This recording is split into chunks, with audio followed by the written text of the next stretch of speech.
মধু। আমি রবীন্দ্রনাথ ঠাকুরের লেখা নৌকা যাত্রা কবিতাটি বলতে চলেছি।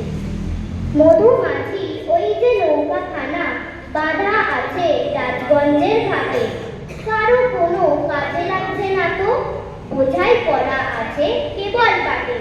আমায় যদি দেয় তারা নৌকাটি, আমি তবে 100টা দাঁড় আটি, পাল তুলে দিই 4টে 5টা 6টা, মিথ্যা ঘুরে বেড়াই না কো হাটে। আমি কেবল যাব একটিবার 7 সমুদ্র 13 নদীর পার। তখন তুমি কেঁদো না মা যেন, বসে বসে একলা ঘরে কোণে।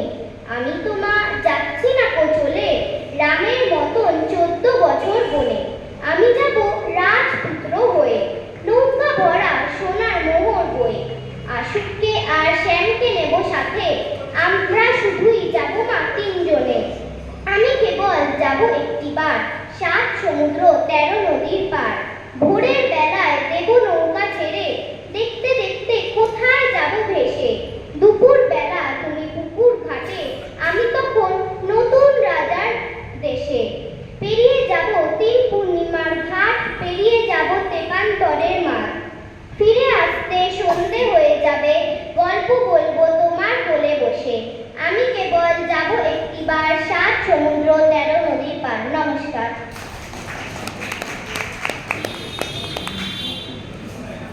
খুব সুন্দর, খুব ভালো হয়েছে।